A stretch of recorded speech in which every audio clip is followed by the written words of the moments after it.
Hey everybody, TJ here at Model T Scale Workshop. This is my second video and a few things I want to go over today that I think you guys will enjoy. Last night we had our build and bull session. I've heard it called that. I've heard it called the glue crew, several other different things, but what it is just basically a bunch of guys get together and build models and tell lies.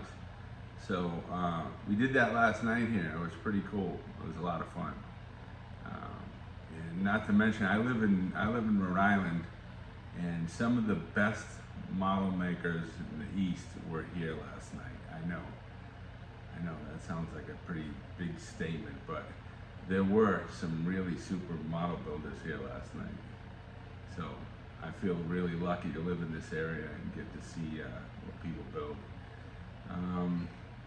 And on top of that, I got a couple projects I'm working on, and some people brought me some things last night that I'd like to share with you guys.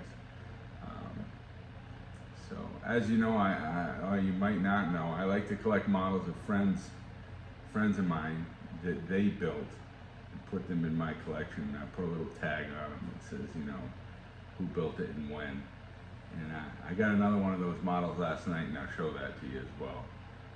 So this is also my my first attempt at editing a video.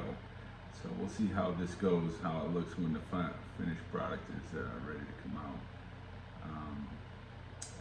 So what I'm going to do now is kill the camera and switch my view, and I'll be right back. Let's see if this can work. Let's see if this works out. Okay, looks like I was able to get that camera turned around and change the view. And like I said, there was a few things I wanted to talk about. I had a friend bring me a model last night. Ron Lambert brought me Leaky Boat Louie, and Angelo brought me a Skuz-Fink. Actually, I don't have a Skuz-Fink, which is really cool. Put him together one of these days. Also, my friend Jeff from 1F Jeff Creations, this guy right here, that's his shop card, brought me this piece that he built. It's a little Wormstein, and it's lit. He did a beautiful job on this. I'm really proud to have it in my collection now. Leaky Boat Louie is one of the weird-ohs in the series that came out from, I don't know if Tesser's is the original manufacturer of it, but anyway, they made the latest versions of it. Really cool model kit. I have one already, but you never have enough, and stray model kits always have a home here with me, that's for sure. And right on the box it says, he's wet and slimy, he's a disaster afloat. There ought to be laws against Louie and his boat. Thought that was pretty cool. So, one of the projects that I really wanted to talk about was this little Skuz-Fink that I'm working on. This is the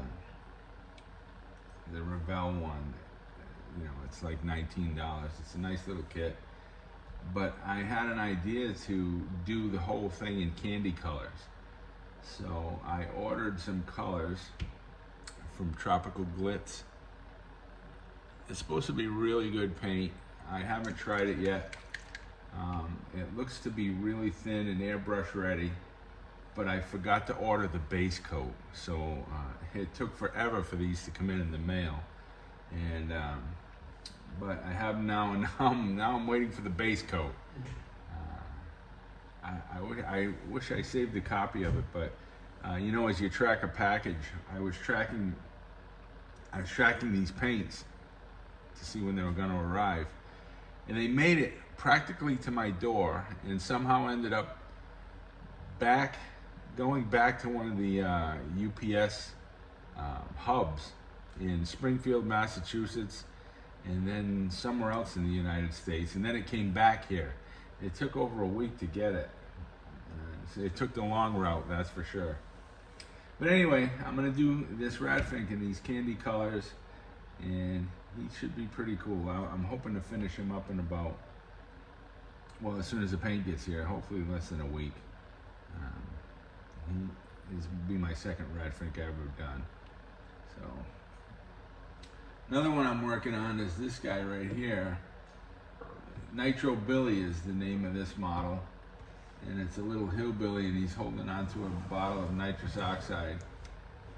And as you can see, I've run into a couple problems with him.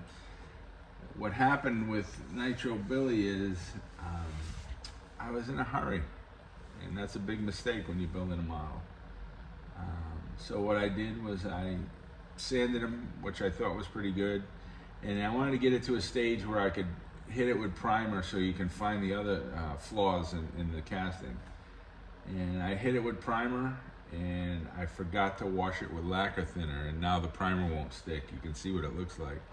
So here I am with a toothbrush, basically rubbing off all the primer that's on there. It's coming off pretty easy, so that's not too big of a deal. And for all the tough spots that are left, I'm gonna hit with lacquer thinner at the end before I re-prime him. But I'm not doing him in these candy colors. I'm doing him in regular acrylic colors. So anyway, that's what I got going on in my workshop right now. But that could change by the minute. I always have about 6 or 8 models going. In fact, I probably have 8 or 9 cars going right now at the same time, but